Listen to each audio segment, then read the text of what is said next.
Olá, irmãos, graças e paz para você. É um tempo que eu não gravo mais sobre, não tenho gravado, né, sobre a lição da escola sabatina. É o que eu costumava fazer no início, quando eu comecei a gravar vídeo aqui para o canal. E essa semana, ao estudar a lição, me veio o forte desejo de gravar sobre essa lição, compartilhar com os irmãos aqui as lições que Deus me trouxe ao estudar a lição. E espero que essas bênçãos que eu absorvi também possam servir de bênção para a sua vida por meio do estudo da lição. Nós estamos na segunda lição desse trimestre, né? Essa lição maravilhosa que estamos estudando sobre o livro do Êxodo. Semana passada tivemos a primeira lição, essa semana estamos na segunda lição. Estamos estudando primariamente, né, sobre a história de Moisés. A semana passada, especificamente, a lição tratou de Moisés, né? O povo oprimido, o nascimento de Moisés, e vai dar sequência aqui ao chamado de Moisés, que Deus fez para Moisés, né? E eu queria, junto com você nesse momento, compartilhar alguns aprendizados da lição dessa semana. Que você possa, assim como eu, ser abençoado pelo estudo dessa lição. Então eu queria convidar você nesse momento a fechar seus olhos, se possível for, para fazer uma breve oração, para estudarmos, compartilharmos aqui um pouco da lição da escola sabatina com você. Não repara o ambiente, eu estou aqui no meu local de trabalho, não sei quantos sabem, né, mas eu creio que alguns aqui me seguem, não me conhecem pessoalmente.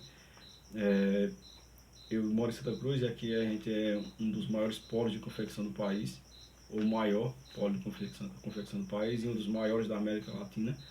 E eu trabalho com confecção, né? Eu presto serviço a uma empresa que produz roupas infanto-juvenil. E aqui é meu local de trabalho. Aqui atrás estão vendo as máquinas de costura, aqui do lado também.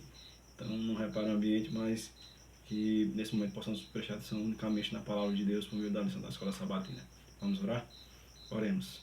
Santo e maravilhoso Deus, eterno Pai, nesse momento, Senhor, te pedimos a tua bênção e a tua iluminação para comentarmos sobre a lição da escola sabatina, ao reavaliarmos a lição, estudarmos a lição, nesse momento que o Senhor possa nos dar o entendimento daquilo que queremos falar, queremos compartilhar nesse momento, que possa ser de bênçãos para os meus irmãos, assim como foi para mim também. Fica conosco, Senhor, nós te rogamos essa bênção no nome de Jesus. Amém. Pois bem, irmãos, o tema da lição dessa semana, a sarça ardente. É o momento em que, de fato, há o chamado de Moisés, que Deus desce ali e faz o chamado a Moisés. E o verso para memorizar dessa semana está no livro de Êxodo, obviamente, nós estamos estudando o livro de Êxodo. Então, o verso para memorizar está no livro de Êxodo, capítulo 3, o verso 7 e 8, que nos diz aqui: Então o Senhor continuou: Certamente vi a aflição do meu povo, que está no Egito, e ouvi o seu clamor por causa dos seus feitores. Conheço o sofrimento do meu povo, por isso desci a fim de livrá-los das mãos dos egípcios e para fazê-los sair daquela terra e levá-los para uma terra boa e ampla, terra que mana leite e mel.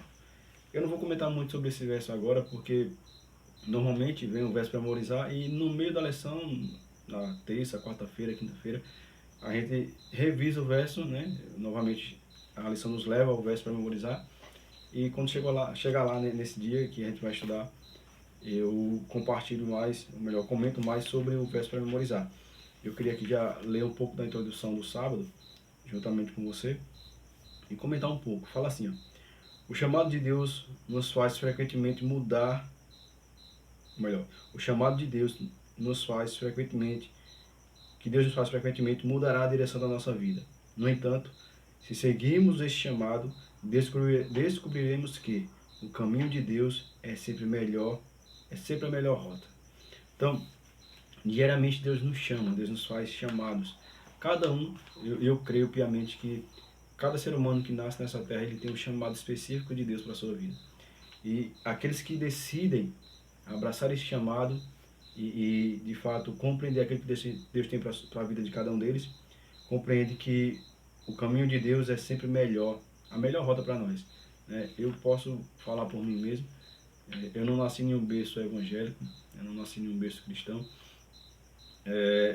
e Deus me chamou, Deus me tirou das trevas para a sua maravilhosa luz, e desde o momento em que decidi abraçar o chamado de Deus para a minha vida, eu tenho percebido que de fato o caminho que o Senhor tem para mim é o melhor caminho, é a melhor rota a se traçar, né?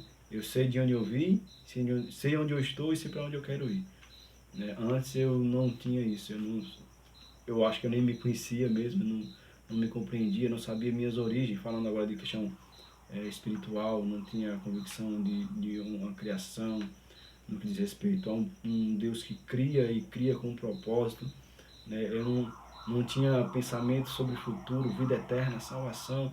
Obviamente todo mundo quer viver eternamente, mas é, é, por meio de quem essa salvação nos é oferecida, eu não tinha esse conhecimento. E hoje, pela misericórdia de Deus, ao aceitar esse chamado dele para a minha vida, para entregar a vida a ele e viver a vida dele nessa terra, eu compreendo que o caminho que Deus traçou para mim com certeza a melhor rota que eu devo traçar, ou melhor, que eu devo caminhar aqui nessa terra.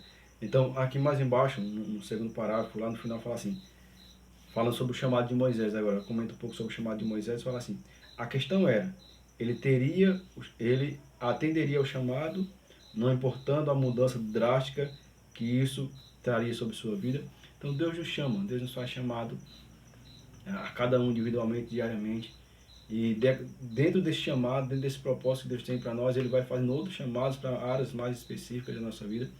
E muitas vezes, para aceitarmos o chamado de Deus, nós temos que deixar algumas coisas para trás.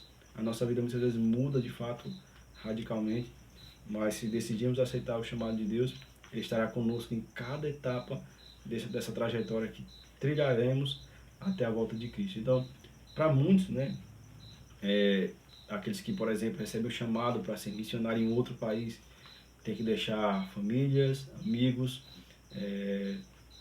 parentes, trabalho, estabilidade, né? O conforto do seu lar, o conforto de estar no seu país de origem, para ir para um outro país que muitas vezes nem conhece, línguas que muitas vezes nem domina, mas por aceitar o chamado de Deus, aceita essa mudança abrupta da sua vida, simplesmente por aceitar o chamado de Deus. E você sabe o chamado que Deus tem na sua vida, eu sei do chamado que Deus tem na minha, pelo menos eu creio que eu entendo, né, e eu busco vivê-lo. E cada um sabe as mudanças que Deus exige de cada um para viver esse chamado, para viver esse propósito. Cada um sabe daquilo que Deus pede para deixar para trás, para que possa viver o propósito de Deus na sua vida, né? E eu queria aqui fazer uma pergunta para você, né? Você tem atendido ao chamado de Deus? Você tem ouvido Deus lhe chamar a cada dia? Você já tem aberto a mão, deixado para trás aquilo que Deus tem dito para você claramente que é preciso deixar para poder caminhar com Ele, para poder estar com Ele, para poder viver o propósito dele para a sua vida? Você está disposto ou disposta a abrir mão daquilo que você talvez ame, talvez seja apegado, para poder viver aquilo que Deus tem para a sua vida? Assim foi com Moisés. Deus exigiu dele, entre aspas assim, né? Porque Deus obviamente respeitou o livre-arbítrio, mas Deus demonstrou claramente para ele que para cumprir o propósito que Deus tinha na vida dele, ele teria que deixar de lado algumas coisas. E eu louvo a Deus porque Moisés, mesmo em tanta relutância, por fim ele aceitou o chamado e decidiu seguir o propósito de Deus para a sua vida. Lá no finalzinho da introdução do sábado, a última frase fala assim: não é fácil, não foi fácil para Moisés, mas seria tolice seguir os nossos caminhos quando Deus mostra uma direção. Então, com certeza para muitos de nós, né, acho que para ninguém na verdade é fácil aceitar o chamado de Deus para a sua vida, porque de fato nos tira de uma zona de conforto. Aqueles que de fato compreendem o chamado de Deus e decidem vivê-lo, tirado da sua zona de conforto, né? Tem que abrir mão de muitas coisas. A vida cristã exige renúncia. Não tem vida cristã sem renúncia. Aprenda isso. Se você ainda não aprendeu, se você está engatinhando na fé, se você começou agora a estudar a Bíblia, se você tem um desejo de ter uma vida de comunhão com Cristo, aprenda uma coisa desde o início. A vida cristã exige renúncia. Não há uma vida cristã sem renúncia. Cristo certa vez falou: aquele que quer vir após mim, negue-se a si mesmo a cada dia, tome sua cruz e me siga. Então, a vida cristã exige renúncia. E muitas vezes não é fácil fazer essas renúncias, mas é preciso. E se decidimos renunciar àquilo que nos prende ainda nesse mundo para viver o propósito de Deus para a nossa vida, compreenderemos que os caminhos do Senhor são com certeza os melhores para mim e para você. Na segunda-feira, ou melhor, no domingo, na verdade, temos aqui a sarça ardente, o momento exato em que Deus chama Moisés ali, né? Deus faz o chamado a Moisés. E a lição comenta uma coisa, que Moisés ele estava em Midian, no deserto de Midian, né? Ali já, já havia passado 40 anos, Moisés já havia casado, constituído família, né? Convivia ali com seu sogro Jetro, cuidava do rebanho do seu sogro, estava casado com Zíbora, a filha mais velha de Jetro, tinha 2 filhos, Gerson e o outro, não me recordo, e Abner é o nome do outro.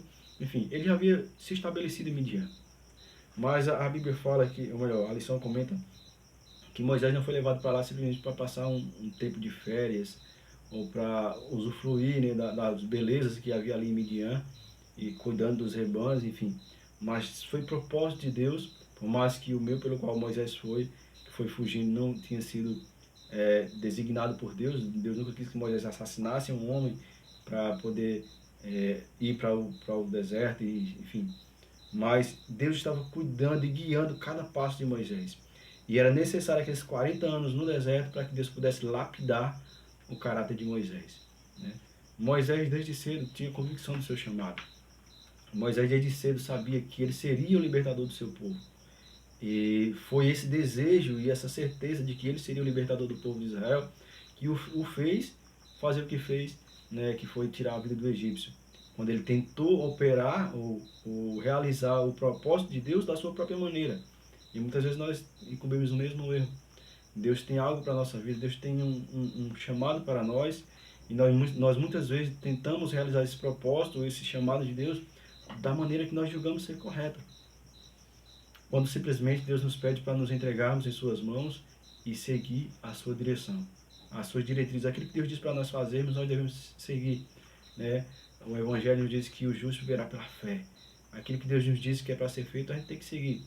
E não aquilo que a gente acha ser certo. Moisés, na ocasião em que ele matou o egípcio, ele achou que aquela era a melhor coisa a se fazer. Ele estava defendendo o seu povo, né? Ele, entre aspas, ele estava se colocando ali como um libertador do seu povo, quando Deus tinha tudo já determinado e organizado para que ele pudesse ser de fato o libertador. E aí Moisés vai para o Egito, ou melhor, para Midian, e lá passa 40 anos, e é o tempo que Deus tem para lapidar o caráter de Moisés. Veja, um homem sanguinário, né, porque o homem, no momento de fúria, que ele não pensou 2 vezes para tirar a vida do egípcio, ele foi lapidado de tal maneira que, depois de Midian, Moisés se tornou o homem mais manso dessa terra, né? Moisés é conhecido na Bíblia como o homem mais manso que já pisou nessa terra. Mas esse processo de mansidão, essa lapidação do caráter de Moisés aconteceu nesses 40 anos em Midian. E Deus precisava lapidar o seu servo, porque ele seria incumbido de uma grande responsabilidade de liderar o povo de Deus saindo do Egito e sendo conduzido até a Canaã. É um povo de dura cerviz, um povo rebelde, um povo reclamão. Então, se Moisés não fosse um homem manso, se Moisés não fosse um homem temperante, com domínio próprio, sábio, ele aprendeu muito de sabedoria com o seu próprio sogro Jetro, né? Então, se ele não tivesse seu caráter lapidado, ele jamais estaria apto a conduzir o povo de Deus para fora do Egito. Então, foi necessário esse tempo lá no deserto. E aqui na lição eu queria só abordar um ponto aqui embaixo, fala assim: a história da salvação, falando também algo que a lição aborda, que eu acabei passando aqui, que não foi só para que ele pudesse ficar lá, né, a passeio, mas Deus precisava lapidar o caráter de Moisés, e foi nesse período de 40 anos que ele passou lá em Midian, que ele escreveu os 2 primeiros livros da Bíblia, né, o livro de Gênesis, que é o livro da criação, e o livro de Jó, que muitos não sabem, mas foi Moisés também que escreveu, e foi o segundo livro a ser escrito, né? Gênesis e Jó foi Moisés que escreveu. E foi nesse período que ele passou lá em Midian, 40 anos, que ele escreveu esses 2 livros. E aqui fala, né, no finalzinho da lição, antes da primeira pergunta da lição de domingo: a história da salvação não faz sentido sem um fundamento crucial que, sobre a inspiração, Moisés comunicou especialmente no livro de Gênesis. Eu achei interessante essa citação, porque hoje há uma corrente filosófica e até teológica muito forte em alguns segmentos, né, religiosos, de que o Gênesis, na verdade, não é literal, que o relato da criação é uma alegoria, né, uma parábola, não é de fato um relato literal. Deus não criou o mundo em 6 dias. em 6 dias literais. Foram 6 etapas, são períodos longos que Deus quis chamar de dia, de tarde, de manhã e dias, mas não foi literal. Mas isso não é verdade. E isso é um erro satânico, eu posso assim dizer. Porque quando você faz do Gênesis algo simbólico, algo que não é literal, você também destrói a, a obra de um Deus criador, que criou tudo em 6 dias, destrói o plano da criação de Deus, mas também destrói o plano da redenção. Você acaba acabando com o pecado, e se não tem pecado, para que um Salvador? Porque se tudo ali é simbólico, não houve um pecado literal, não houve de fato um cordeiro que foi morto desde a fundação do mundo para que pudesse remir a raça humana. Então, isso são ardis de Satanás para destruir, né, para pôr por terra a veracidade da palavra de Deus. Mas a palavra de Deus ela é viva e eficaz, né? Ela subsiste a todos esses ataques. A palavra de Deus tem sido preservada por mais de 2.000 anos, falando do Novo Testamento, mas não sei ao certo para trás, mas eu creio que uns 3, 4 mil anos por aí, já que a Bíblia foi escrita, porque até Moisés não tinha relato da Bíblia escrita, mas de Moisés para cá, talvez uns 4.000 anos. E ela tem sido preservada, porque Deus cuida da sua palavra. Então, e se não fosse aquilo que Moisés deixou escrito no livro de Gênesis, nós não tínhamos conhecimento sobre como foi a criação de Deus, como Deus deu vida às coisas, como Deus foi criando tudo. E é tão belo você estudar o livro de Gênesis, os primeiros capítulos ali falando da criação, quando nós vemos ali o poder criador da palavra de Deus, onde Deus diz, haja luz e houve luz, né? A beleza da criação do homem, onde Deus não apenas falou, né? Deus foi lá, colocou a mão no barro, formou um boneco e soprou nas narinas, deu vida àquele boneco, e Adão, né? E Adão se tornou alma vivente. É lindo o relato da criação e tem muitas lições, obviamente, né? E nós não podemos fazer dessas lições algo simbólico, algo alegórico. Foi real, foi real. E o Deus que criou, ele vai recriar, né? Nós cremos que quando Cristo voltar a essa terra, essa terra será destruída pela manifestação da sua glória, mas depois de um período de 1.000 anos, ele retornará a essa terra e ele vai recriar essa terra conforme a sua vontade. E aqui a pergunta da lição nos faz o seguinte, né?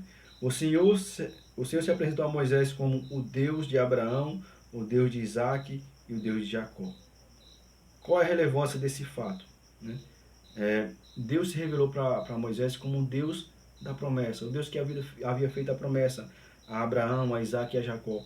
O Deus que disse aos israelitas de que eles seriam peregrinos sim, em terra alheia, que eles seriam afligidos, seriam escravos por 400 anos, mas depois de 400 anos, como Deus disse a Abraão, aquele povo seria resgatado das mãos dos seus opressores e seriam trazidos de volta à terra de Canaã para poder então tomar posse da terra, a terra prometida, a terra tão esperada. Então, quando ele se apresentou e disse, eu sou o Deus de Abraão, de Isaac e de Jacó, automaticamente, na mente de Moisés, ele disse, é o Deus da promessa. Chegou o tempo, é o tempo da libertação. Então ele sabia que estava chegando o momento do resgate do seu povo, né? E ele, obviamente, como eu falei ainda há pouco, ele tinha convicção do chamado que Deus tinha para ele, mas ele também sabia que tinha fracassado no passado quando ele tentou fazer da sua própria forma. E o interessante é que quando ele se apresenta a Moisés, no meio daquela sarça ardente, ele diz uma frase para Moisés. A lição comenta da seguinte maneira aqui, né? Ao aproximar-se, o Senhor lhe disse para tirar as sandálias dos pés, como sinal de profundo respeito, porque a presença de Deus tornava o lugar santo. Quando Moisés viu aquela sarça ardente, na Bíblia fala que ele quis chegar mais perto e quis ver aquele grande fenômeno que estava acontecendo. E Deus disse, Moisés, tira as sandálias dos pés, porque o lugar em que estás é terra santa. Mas o que tornou aquele lugar santo? Aquele lugar é santo por natureza? Não. Era costume de Moisés, o Espírito de Profecia fala, né? Que era costume de Moisés passear por ali naquele monte com frequência. Ele cuidava das ovelhas, por vezes acampou ali cuidando das suas ovelhas, das ovelhas do seu sogro. Mas a presença de Deus naquele lugar tornou aquele lugar santo. E em sinal de reverência, Moisés teria que tirar as sandálias e e se aproximar de forma humilde na presença de Deus. Isso nos traz uma lição tremenda, irmãos. A questão da reverência para com o nosso Deus. Nosso Deus é um Deus 3 vezes santo, como diz lá em Isaías capítulo 6. Santo, santo, santo é o Senhor dos Exércitos, e toda a terra está cheia da sua glória. Né? Então é um Deus santo ao extremo. E nós, como seres humanos, pecadores e miseráveis, sempre que nos achegarmos a Ele, devemos nos achegar com profunda reverência, profundo temor e tremor diante de Deus. Acho que Amós, se não estiver enganado, se não for, se não me perdoe, fala: o Senhor está em seu santo templo, cale-se diante dele toda a terra. Então, Deus, onde Deus se está, o local se torna santo e existe reverência do seu povo. E eu queria agora, aqui dentro desse tópico, trazer uma aplicação para os momentos de culto, por exemplo. Nós temos hoje em nosso meio muita irreverência para com Deus, para com a casa de Deus, para com o Deus da casa, né? E a gente acha que irreverência é só fazer barulho, acha que irreverência é só fazer algo extraordinário dentro da casa de Deus. Não. Vou dar alguns pontos aqui com relação à irreverência para com Deus, que muitas vezes a gente nem se toca. Por exemplo, a pontualidade no culto, né? O se esforçar para chegar no horário do culto, para não estar se atrasando para chegar na casa de Deus, para estar na presença de Deus naquela hora que foi marcada para estar com Ele. Irmãos, cada culto é um encontro marcado com o próprio Deus. A cada culto é um momento que nós temos de encontrarmos com o nosso Deus na casa do nosso Deus. E quando eu me atraso com frequência e por desleixo para chegar no horário do culto, eu estou dizendo para Deus que eu não me importo de me encontrar com Ele. É uma irreverência. Então a pontualidade nos cultos é importante. Deus observa isso. Um outro ponto que muitas vezes a gente não atenta para isso, e é uma irreverência para com Deus, é a forma com a qual eu vou ao culto. As vestes com as quais eu vou ao culto. Irmãos, eu não vou para o culto com a roupa que eu vou na padaria, que eu vou no mercado. Não, tem que ter um traje específico para você estar na casa de Deus, para estar na presença de Deus. Eu não estou querendo dizer agora que todos têm que, por exemplo, todos os homens só podem ir para o culto se for de terno e gravata, enfim, não. Mas a modéstia é exigida. E para estar na casa de Deus, para ir se encontrar com o nosso Deus, o melhor seria que nós escolhêssemos a nossa melhor roupa para estar diante de Deus. Nós vamos nos encontrar com o Rei do Universo. Né? E não só a qualidade da roupa no sentido de ser a melhor roupa, a modéstia naquilo que vestimos. Você vai se apresentar diante de um juiz, se você for homem, você não pode ir de bermuda, não pode ir de sandália, né, de havaiana. Mas muitas vezes nós queremos ir assim para a casa de Deus. Né? Não posso ir com qualquer roupa diante de um juiz, de um homem como eu, diante de um delegado, em alguma outra repartição pública. Eu não posso ir de qualquer jeito, e porque para a casa de Deus eu tenho que ir de qualquer jeito, eu posso ir de qualquer jeito, sendo que eu vou me encontrar com o Rei do Universo, com o meu Criador. Isso também é irreverência, irmãos. No horário do culto, nas redes sociais ali, Facebook, WhatsApp, é irreverência para com o nosso Deus. Estamos ali, mas estamos dizendo para Ele que não nos importamos com a presença dEle. Não damos o devido valor à presença dEle ali. Né? Aquilo que está me chamando a atenção ali é mais importante no momento. Então, temos cuidado com a reverência. Conversas fora de hora. E o Espírito de Profecia tem muitos textos falando sobre isso. E não temos como compartilhar todos aqui. Mas tenhamos mais cuidado para não desonrar o nosso Deus. Eu estou falando referência aqui ao momento de culto, né? Mas é em nossa vida como um todo. Né? Eu falei das vestes, por exemplo, né? Nós somos irreverentes e desonramos a Deus quando temos estilos diversos de nos vestir. O cristão ele deve ter um estilo de vestimenta. A vestimenta com modéstia, né? Uma veste com modéstia. Como eu disse, um crente ele não necessariamente tem que ir para a padaria de terno e gravata, por exemplo, mas o estilo dele é um estilo modesto. Né? O homem, a mulher, cada um sabendo a roupa que vestir. Não vou aqui dizer qual roupa você tem que vestir, você sabe. Mas a verdade é que o crente hoje, eu falo do meu contexto, não sei da sua realidade, não sei de que denominação você é, que me acompanha aqui. a maioria. Mas estou falando no contexto adventista, por exemplo. Os irmãos muitas vezes têm uma roupa para ir para a igreja, uma roupa para ir para o trabalho, e eu não estou falando aqui de qualidade da roupa, mas de tipo de roupas mesmo, né? Tem roupa para ir para a padaria, enfim. E não devemos ter estilos de roupas diferentes para ir para determinado lugar. A roupa do cristão é um estilo só, é um estilo santo, um estilo separado, né? Modesta. E vamos caminhar aqui, lá no final da lição do domingo, só para a gente encerrar aqui. Moisés precisou de 80 anos para que Deus considerasse pronto para a tarefa. O que isso nos ensina sobre paciência. Muitos, quando sentem o chamado de Deus, acham que já tem que ir fazer, né? E realizar aquilo que Deus tem chamado, quando, na verdade, o processo é muito importante. Como eu falei, os 40 anos no deserto, lá em Midian, foi tão importante quanto os 40 anos que ele já tinha vivido em Midian, ou no Egito, né? Lá no Egito também Moisés aprendeu muita coisa importante para o seu ministério. Por exemplo, Moisés, o Espírito de Profecia fala que ele foi um grande líder militar. Ele era um general do exército dos egípcios. Então ele aprendeu muito sobre estratégia militar, e isso foi útil quando ele teve guiando o povo de Deus no deserto, quando ele teve que enfrentar os exércitos inimigos. Ele pôde, sob a orientação de Deus, obviamente, montar estratégias militares para atacarem os inimigos e também para proteger o povo de Deus, armando ali os exércitos. Então ele aprendeu muita coisa importante no Egito e aprendeu coisas tão mais importantes no deserto. E eu creio que mais importante ainda do que no Egito, porque foi lá no deserto onde Deus pôde moldar e lapidar o caráter de Moisés, né? Que eu julgo ser a obra mais extraordinária que Deus pode operar na nossa vida, é a transformação do nosso caráter. É quando nós damos permissão para que Ele mude o nosso coração, Ele possa nos tornar novamente, verdadeiramente em novos seres, novo homem ou nova mulher. Nascer de novo é uma transformação do caráter. Na segunda-feira, o anjo do Senhor. E aqui, o segundo parágrafo da lição da parte da segunda fala assim: não precisamos nos preocupar com o fato de que o anjo do Senhor era Jesus Cristo. O termo anjo significa mensageiro. Em hebraico, tem um nome aqui, eu não vou usar ler o hebraico. Dependendo do contexto, anjo pode ser um ser angélico, um ser humano ou um divino. Em Malaquias 3:1 vai falar sobre isso. Em vários casos no Antigo Testamento, o anjo do Senhor é uma pessoa divina. E aqui a lição nos traz vários textos, mas algum deles a gente pode mencionar.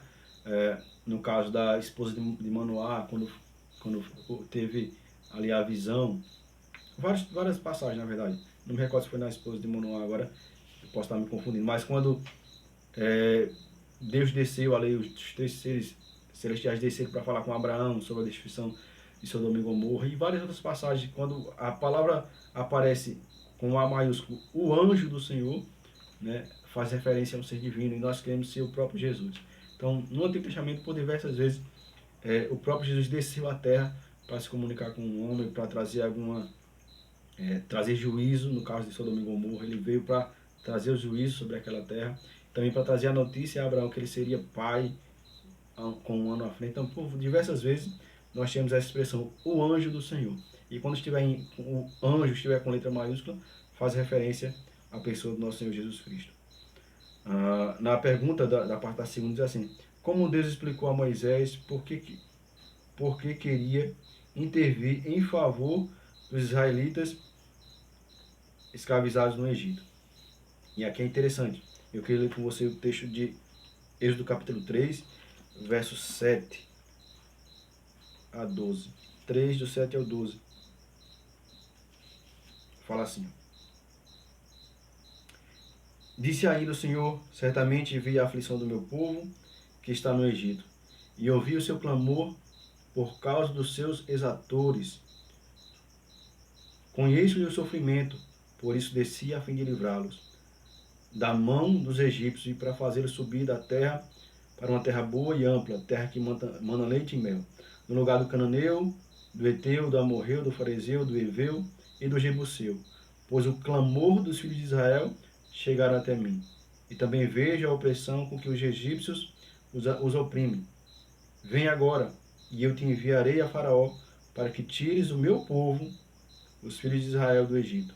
Então lhe disse Moisés a Deus: quem sou eu para ir a Faraó e tirar do Egito os filhos de Israel? Deus lhe respondeu: eu serei contigo, e este será o sinal que eu te enviei. Depois que te haveres tirado o povo do Egito, servireis a Deus neste monte. Então Deus chama a Moisés e Deus ele fala algumas coisas para Moisés que eu queria destacar, que está justamente no verso para memorizar que a gente falou no início. Veja, Deus diz que ele vê o sofrimento do povo, ele ouve o clamor do povo e ele conhece o sofrimento do povo. E trazendo para nós, obviamente, né, que ao estudar a lição nós temos que aplicar para a nossa vida. Muitas vezes nós passamos por alguns momentos e nós achamos que Deus não está vendo, que Deus se esqueceu de nós.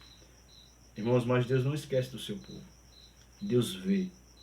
Ele nos vê, Ele vê o seu sofrimento, Ele vê o que você tem passado, Ele vê a luta que você tem enfrentado para permanecer nos caminhos do Senhor, para fazer a vontade dEle.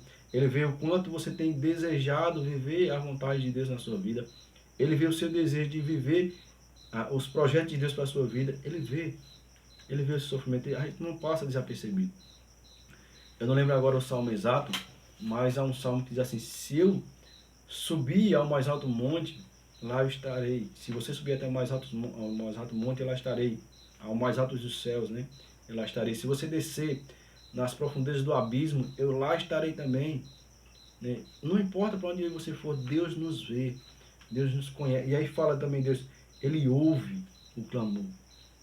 O que acontece muitas vezes é que quando a gente passamos por um momento de dificuldades, de sofrimento, de lutas, nós procuramos muitas pessoas para nos ajudar, menos aquele que de fato pode nos ajudar, que é o nosso Deus. Nós clamamos por socorro a muitas pessoas, que muitas vezes não nos ajudam. Pior, né? Às vezes, ao invés de ajudar, nos atrapalha e ainda sai contando as nossas lutas para outras pessoas. Mas não clamamos aquele que tem poder para nos socorrer. Deus ouve o clamor, irmãos. Deus ouve o clamor daquele que clama a Ele com sinceridade.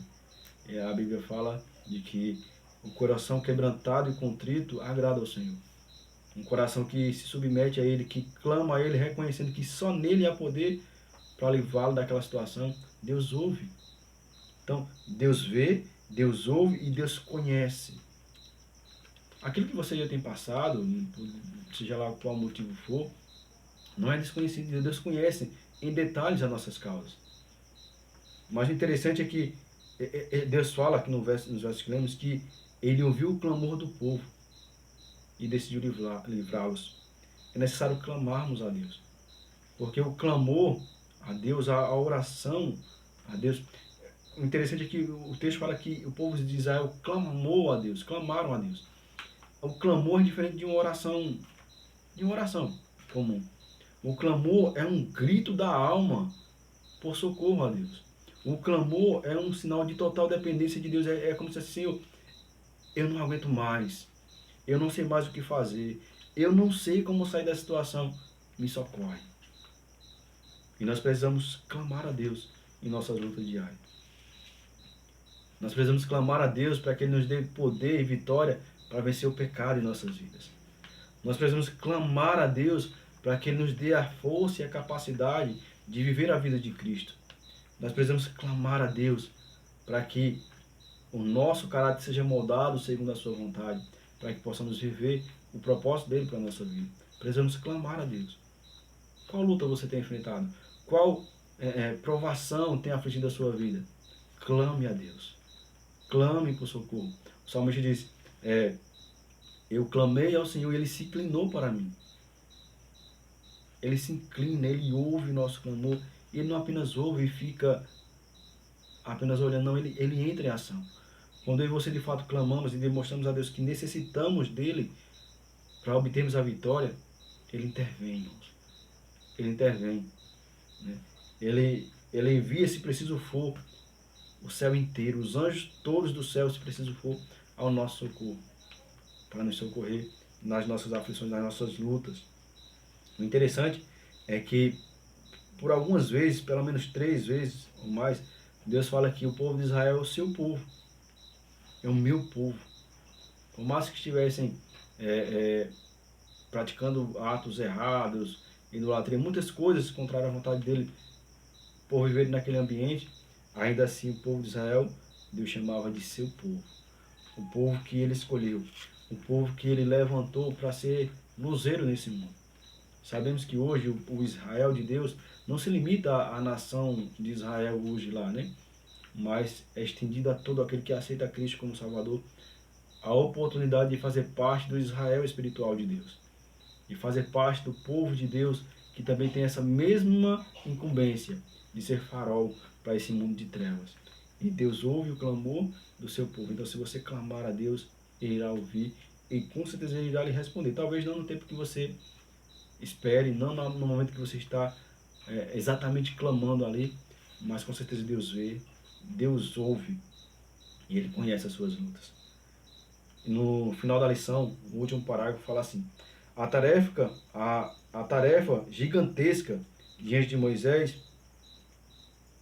reagiu com uma pergunta. Moisés reagiu com uma pergunta: quem sou eu para ir a Faraó e tirar do Egito os filhos de Israel?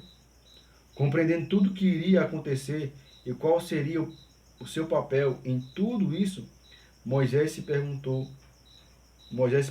por que alguém como ele teria sido escolhido. Logo no início da história, temos uma indicação do caráter de Moisés, de sua humildade e do seu senso de indignidade para a tarefa que ele estava sendo chamado a fazer. Então, Moisés, de fato, irmãos, foi um líder extraordinário. Moisés, ele não se ensoberbeceu por ter sido chamado por Deus e ter sido incumbido por Deus de uma tarefa tão grandiosa como foi a de tirar o povo de Israel do Egito. Mas ele disse: quem sou eu, Senhor? Quem sou eu para ir até o povo do Egito? Se você lembrar, nós acabamos de ler aqui, que quando Moisés fez essa pergunta, Deus disse: eu serei contigo. E Deus estava dizendo para Moisés: você não é ninguém, mas se você andar comigo, se eu estiver com você, aquilo que eu falei que irá acontecer na sua vida irá se realizar. Eu vou operar os milagres que for necessário e o povo de Israel será tirado do Egito, porque é o meu poder que vai operar esse milagre. Você vai ser apenas o instrumento pelo qual eu irei operar esses milagres. Então Moisés foi de fato um líder extraordinário. Eu tenho muito apreço pela liderança de Moisés. Eu oro a Deus para que ele me ajude a ser um pouco do que Moisés foi nessa terra. Eu também e todos nós recebemos a incumbência de liderar. Você que é pai, você que é mãe, você lidera no seu lar. Aquele que tem uma função na igreja, lidera na igreja. E se nós estudássemos mais a vida de Moisés, aprenderíamos como ser de fato líderes que agradam o coração de Deus. Reconhecendo que em nós não há mérito algum. Que só em Deus podemos ser habilitados e capacitados a realizar a obra que Ele tem nos confiado. Moisés entendeu. E Moisés aceitou o chamado. Quando Deus disse: eu serei contigo.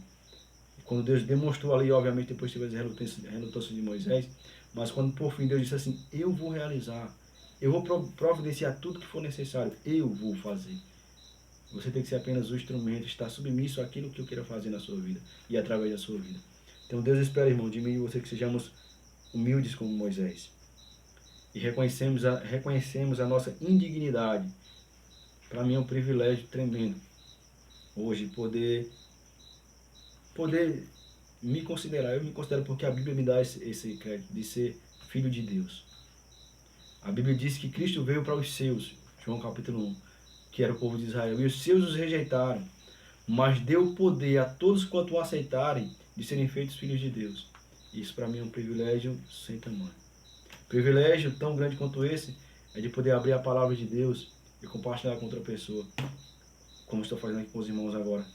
Eu, um ser humano pecador miserável, indigno, sem mérito algum, mas chamado por Deus, incumbido por Deus de compartilhar do Evangelho da salvação.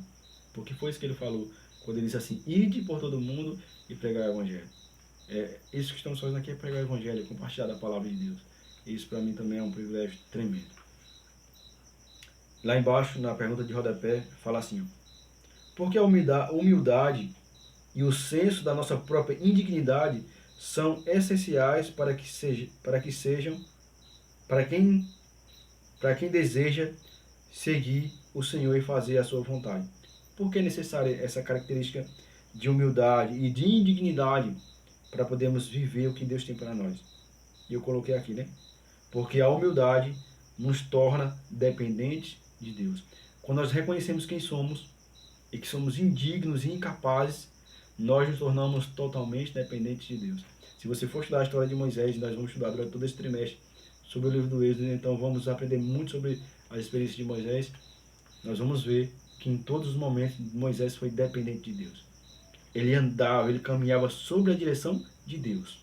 Era Deus quem o guiava. Cada passo de Moisés era sobre a direção divina. E aqui na parte da terça-feira, eu queria comentar bem rápido, né? Sobre o nome do Senhor. Eu vou ler um parágrafo aqui da parte da terça-feira, fala assim: Deus se apresentou a Moisés como, aí tem as iniciais aqui, que é uns nomes hebraicos, que a gente conhece hoje como Yahvé, né? Que significa eu sou o que sou, ou eu serei o que serei. O Senhor usou esse mesmo verbo ao dizer a Moisés, eu estarei com você. Essas palavras significam que Deus é eterno. Ele é o Deus transcendente, que habita no alto e santo lugar. E também é um Deus imanente, que habita com o contrito e abatido de espírito. E eu queria comentar aqui, bem rápido, a gente não tem como abordar tudo, sobre os nomes de Deus, né? Primeiro nome que Deus se apresentou a Moisés: eu sou o que sou, né? Ou eu sou o que serei.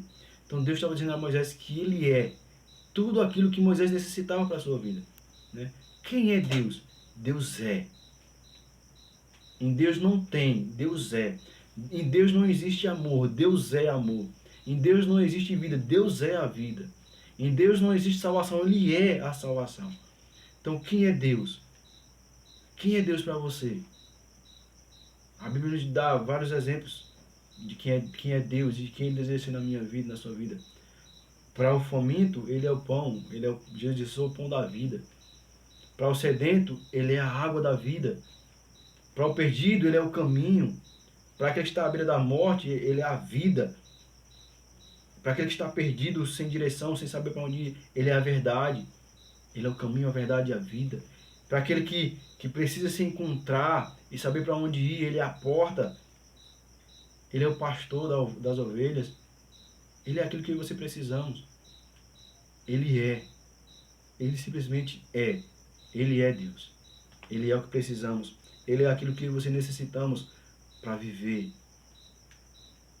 Paulo fala que nele, em Cristo, nós existimos e nos movemos. É nele. Tudo é dele, tudo é nele, tudo é por ele. E aqui a Alessandra também aborda sobre a transcendência de Deus e a imanência de Deus. Talvez você nunca tenha ouvido falar sobre esses nomes, né? Mas de forma bem rápida, transcendência se aplica à magnitude de Deus. Deus é um Deus que está além da nossa compreensão. Deus é um Deus que criou todas as coisas. E se Ele é um Deus que criou todas as coisas, inclusive a nós, é impossível a nós mesmos conhecer plenamente Deus na sua plenitude, na sua totalidade, porque a nossa mente é finita e Deus é infinito. Então Ele é transcendente, Ele está além da nossa compreensão humana. Mas a lição também traz de que Deus é um Deus imanente. Ele é um Deus que está acima de nós na compreensão, no poder, na grandeza, na santidade, mas ao mesmo tempo é um Deus que se faz em nós, é um Deus que está conosco, Ele é o Emmanuel, e Ele demonstrou isso muito claramente na pessoa de Jesus Cristo ao encarnar nessa terra. Ele é Deus conosco, é um Deus que se importa com as nossas lutas, que se importa com as nossas fraquezas, que está desejoso de nos ajudar, de nos levantar, de nos dar a vitória. Ele é um Deus que está presente a cada instante em nossa caminhada. Isso significa um Deus imanente, um Deus que está conosco, o Emmanuel. Um Deus que se fez carne e habitou entre nós, cheio de graça e de verdade. Um Deus que viveu a vida que eu e você vivemos para nos dar o direito a viver a vida que Ele vive, né, a vida eterna. Ele veio nessa terra como ser humano, sofreu como ser humano, foi tentado em todas as coisas, foi vencedor para nos conceder essa vitória. E para que você pudéssemos ter direito à vida eterna novamente. Esse é um Deus imanente, um Deus que está conosco. É o Deus que estava com os 3 jovens na fornalha de fogo. É o Deus que estava com Daniel na cova dos leões. É o Deus que derrubou as muralhas de Jericó para que o povo pudesse entrar e tomar posse. É o Deus que abriu o mar vermelho para que o povo pudesse passar a pés enxutos e ser liberto da opressão do povo do Egito. É o Deus que está com o seu povo. É um Deus que está comigo e com você. Mas também não esqueçamos que é um Deus transcendente. É um Deus eterno e santo e que exige do seu povo santidade e reverência. Esse é o nosso Deus. Na parte da quarta-feira, já caminhando aqui para o fim, temos as 4 desculpas de Moisés, né?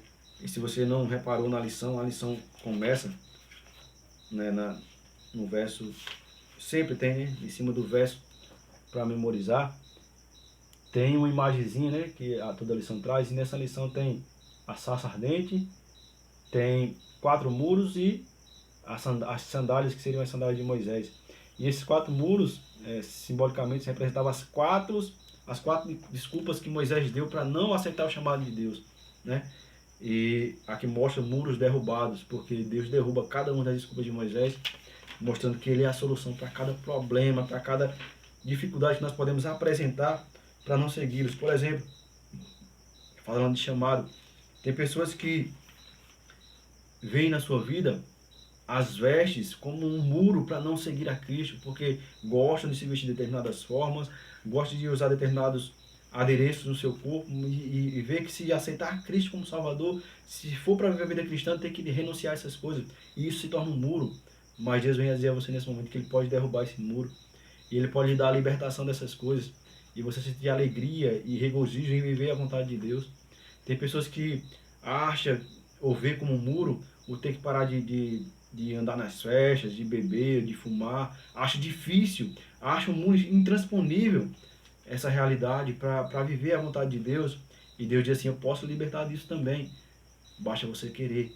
Então Deus é o Deus que derruba as barreiras para poder nos alcançar e nos salvar onde estamos. E aqui da lição tem alguns tópicos que eu queria ler com você. Moisés tentou novamente se justificar para evitar a missão que Deus lhe havia designado. Ele não queria ir ao Egito e confrontar a Faraó.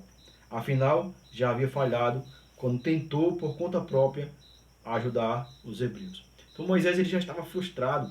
Ele já havia tentado libertar o povo de Israel. E quando tentou, ele falhou.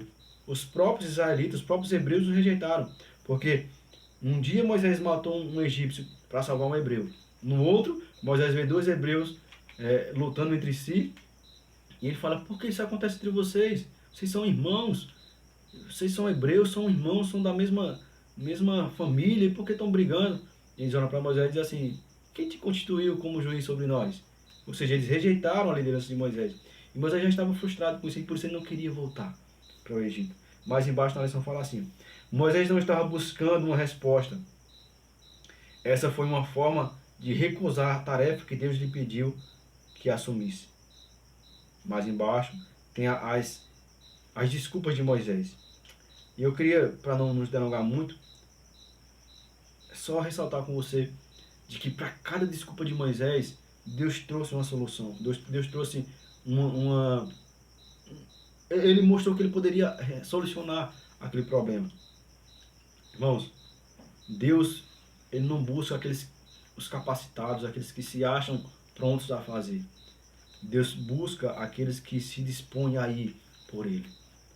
Porque aqueles que se dispõem a ir, Ele capacita, Ele habilita, Ele dá todos os meios necessários para que possa realizar a obra que Ele está confiando. Deus não que Deus despreze essas pessoas, não é isso que eu quero dizer. Que Deus despreze aqueles que têm conhecimento, que são eloquentes. Não, nada disso. Mas Deus não depende da habilidade humana para realizar os seus milagres. Deus não depende das habilidades humanas para operar as suas obras. Não. Deus não depende de mim, de você, para realizar as suas obras. Ele quer contar conosco. Ele quer nos usar. Mas Ele não depende da gente para realizar as suas obras. Ele quer, mas Ele não depende. Se Moisés rejeitasse, de fato não quisesse, Deus levantaria outro. Ele iria e realizaria as obras. Deus quer aqueles que estão... Deus está à procura daqueles que estão dispostos a ir por Ele. A gente vai já ler aqui, para a gente concluir a lição, o verso de Isaías, que fala justamente sobre isso. Então, às vezes você pode olhar para a sua vida assim, eu não sei pregar, eu não sei louvar, eu não sei passar a lição na escola sabatina, eu não sei dar um estudo bíblico, eu não sei fazer... Deus não está preocupado se você sabe ou se você não sabe. Deus está preocupado se você está disposto a ir. Porque se você estiver disposto a ir, irmãos, Ele lhe capacita. O Espírito de Deus pode descer sobre você e lhe habilitar a fazer. Eu queria compartilhar bem rápido uma experiência aqui, que eu já comentei muitos, aqueles que foram da minha igreja, que por acaso assistiram esse vídeo, vão dizer de novo, irmão vai falar sobre isso. Eu tinha uma vergonha enorme de falar em público. Enorme.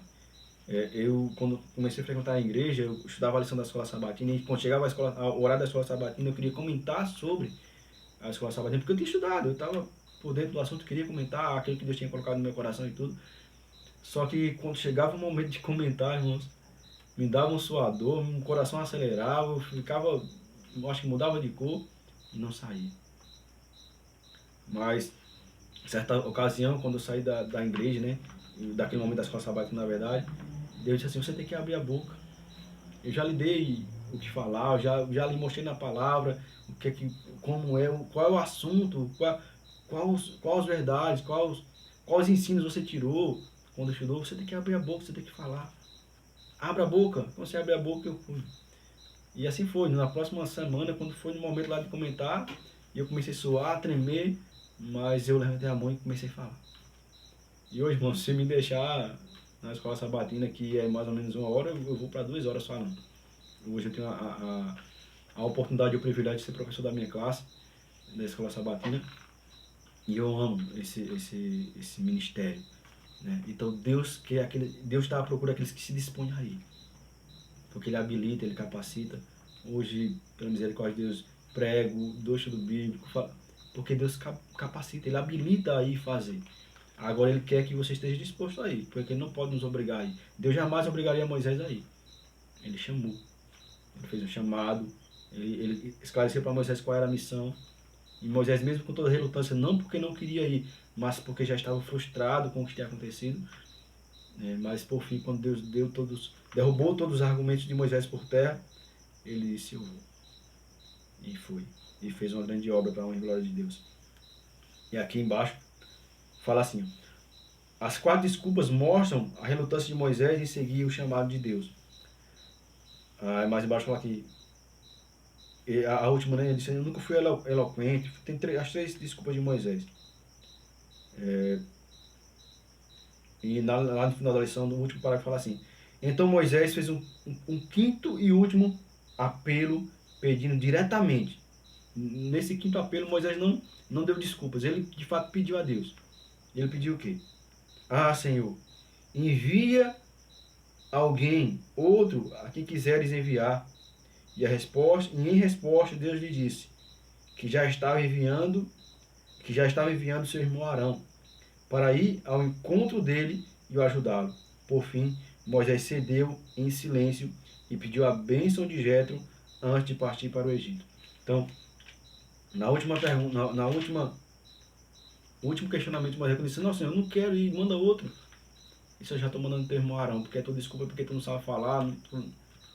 Arão vem. E você será por Deus para Arão, e Arão será por profeta por você.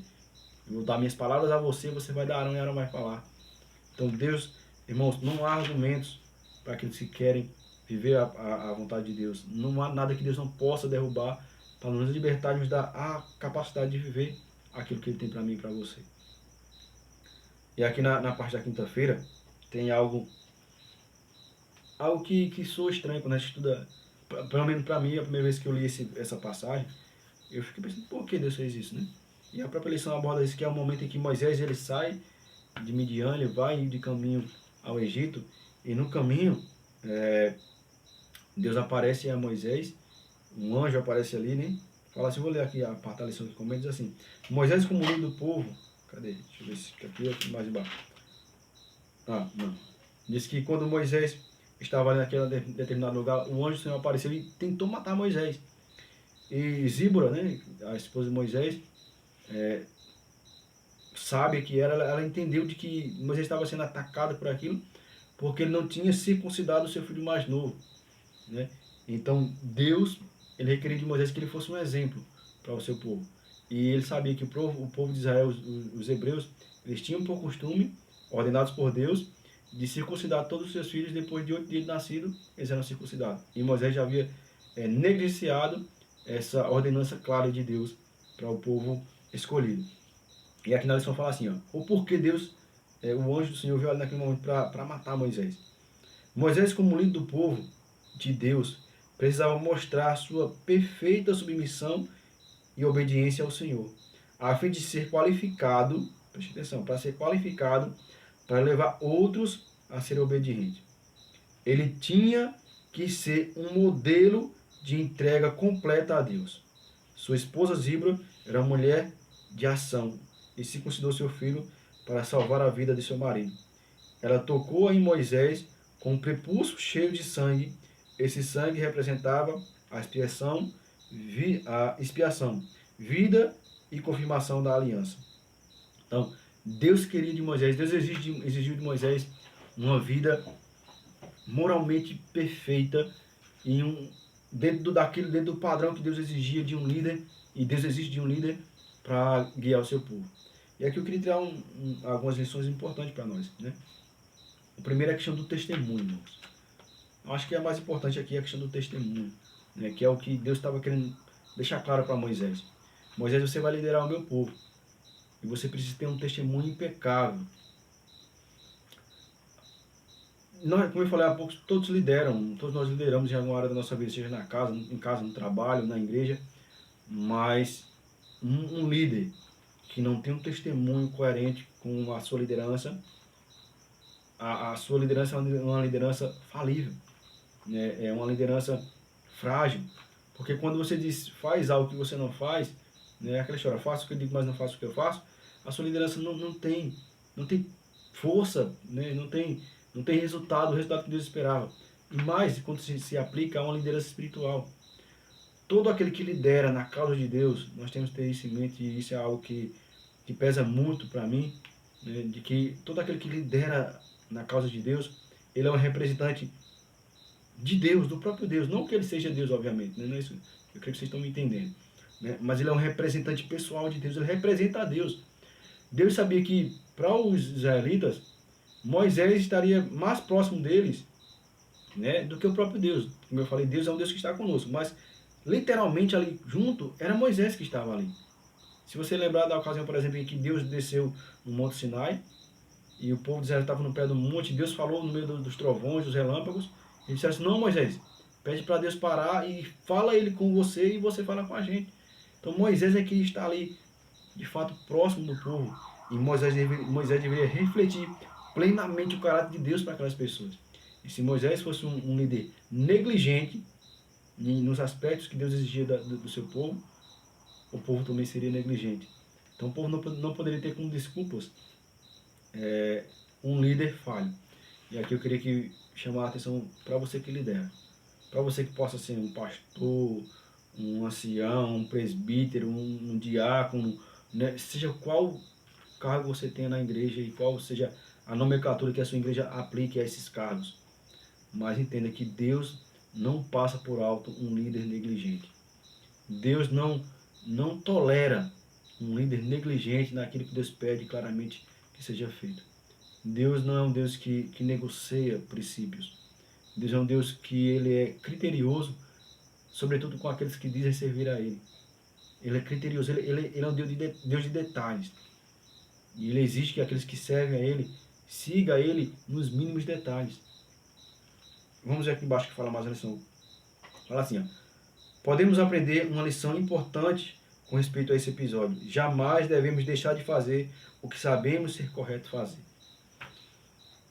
No nosso meio, no meio cristão como um todo, mas eu tenho que, obviamente, falar do meio em que vivo, que é o meio adventista, nós vimos muitas concessões sendo feitas, né? Pessoas baixando as normas do padrão cristão, porque o pastor fez, porque a esposa do pastor faz, porque o líder tal falou isso, porque o cantor famoso usa aquilo, né? E deixa de fazer o que sabe que é correto fazer, porque a maioria está fazendo, porque algum líder está fazendo. Irmão, se o líder estiver errado, Deus vai tratar com aquele líder. Deus vai corrigi-lo, aquele líder, no momento certo que deve ser corrigido, Deus vai corrigir. Mas se você sabe que é errado, e faz porque um ou outro faz, Deus não vai lhe passar, não vai lhe ter como inocente. Ele não passa por alto aquilo que nós deixamos de fazer sabendo que é nosso dever fazer. Né? Acho que lá em Tiago diz assim, aquele que sabe fazer o bem e não faz, esse peca. E o bem lá em Tiago não é simplesmente um bem assim de fazer bem aos outros. O bem é no sentido de o que é correto. Aquele que sabe o que é correto fazer e não faz, esse peca. E o pecado nos separa de Deus. Isaías 59, verso 2. Por vossos pecados fazem separação entre vós e o vosso Deus. Então Deus não passa por alto aqueles que negligenciam o dever. Mais embaixo na lição diz assim, falando agora do que aconteceu com Moisés, né? Do porquê o anjo veio para matar ele naquele momento. Deixaram de satisfazer a condição pela qual o seu filho poderia ter direito à bênção da aliança de Deus com Israel. E tal negligência por parte do dirigente escolhido de Israel diminuiria a força dos preceitos divinos sobre o povo. Irmãos, a condescendência, o rebaixar as normas dos líderes por parte de um líder é como se ele tivesse, ele está representando mal o padrão divino. Um líder que não vive de acordo com as normas que Deus prescreveu em sua palavra, um líder que é negligente, um líder que rebaixa as normas e que leva muitos a fazer aquilo que ele faz, que é de errado, né? Ele está rebaixando as normas e ele está levando o povo a viver da mesma forma. Você que é líder, como eu volto a dizer, seja pastor, seja qual for a sua liderança, falando na questão espiritual, né, primariamente falando, você lidera, você influencia. Isso é involuntário, você não escolhe. Se você é um líder, você vai influenciar alguém. E se você se porta de modo contrário à palavra de Deus, você vai estar influenciando pessoas a se portar de forma contrária à palavra de Deus. Se você sabe que Deus exige do seu povo um padrão de ética e de moral cristã, sem palavras torpes, sem conversação tola, sem piadinhas maldosas, sem piadinhas de duplo sentido, né? Se Deus espera do seu povo que ele tenha cuidado naquilo que ouve, que vê, o estilo de música, o estilo de veste, o estilo de alimentação, a recreação. E se você que é líder não liga para isso, vive de toda maneira, da maneira que você acha melhor, você está rebaixando as normas. E você está levando outros a viver esse mesmo padrão que você vive. E Deus não terá você como inocente, porque você foi chamado para liderar e refletir para o povo que você lidera o padrão celestial que Deus espera do seu povo. Então tenha cuidado, você que é líder, com a forma pela qual você tem liderado o seu povo. O povo que Deus tem confiado em suas mãos. E aqui embaixo tem uma citação do Espírito de Profecia, do livro Patriarcas e Profetas. Eu não vou ler toda a citação, mas eu queria ler o finalzinho da citação, falar assim: no entanto, enquanto vivesse negligenciando um dever conhecido, não estaria livre do perigo, pois não poderia estar protegido pelos anjos de Deus. Eu vou voltar um pouquinho a citação para ficar mais completa. Zíbora, temendo que seu marido fosse morto, realizou ela mesma o rito da circuncisão, ela mesma cortou o prepúcio do seu filho. Então o anjo permitiu que Moisés prosseguisse com sua jornada. Em sua missão diante do faraó, Moisés seria colocado em posição de grande perigo. Sua vida só poderia ser preservada pela proteção dos santos anjos. No entanto, enquanto vivesse negligenciando um dever conhecido, não estaria livre do perigo, pois não poderia estar protegido pelos anjos de Deus. E aqui embaixo tem a perguntinha de rodapé, fala assim: você tem negligenciado algum dever? Você tem negligenciado algo que deveria fazer? O que essa história lhe diz a respeito dessa questão? Quais mudanças você precisa fazer neste exato momento? Um dever negligenciado, e Moisés estava estava sujeito às investidas de Satanás sobre a vida dele. A destruição da sua própria vida por parte de Faraó, dos próprios inimigos do povo de Deus, no que diz respeito até os demônios. Então, se você conhece um assunto, um aspecto da sua vida que você deve fazer ou deve viver, e você não tem vivido porque você escolhe não viver, você tem negligenciado, você está sem a proteção de Deus. O salmista diz assim, que os anjos do Senhor acampam ao redor daqueles que o temem, daqueles que obedecem a Deus e os livra. Mas a Bíblia também diz que os demônios, que os anjos de Satanás estão ao nosso derredor. Ou seja, ao nosso redor estão os anjos de Deus quando escolhemos obedecer a Deus. Mas ao nosso derredor estão os anjos de Satanás, esperando uma única queda nossa, ou uma única negligência nossa em algum ponto, para então nos alcançar e nos destruir. Tenhamos cuidado. Sejamos vigilantes. Por isso que Jesus falou assim, vigiai e orai para que não entreis em tentação. O vosso inimigo, em outra passagem, a palavra de Deus diz que o vosso inimigo, o diabo, está como um leão, bramindo, buscando a quem devorar. Satanás não brinca em nenhum momento de ser Satanás. Ele é Satanás 24 horas por dia e ele insiste no seu propósito de derrubar o cristão, de fazer o cristão cair. Só que muitas vezes eu e você temos brincado de ser cristão e temos negligenciado muitos pontos. Ah, isso é besteira. Ah, isso aí não é ponto de salvação. Ah, isso aí é ultrapassado, temos que nos modernizar, estamos no século XXI, né? Podemos escutar algumas coisas, né?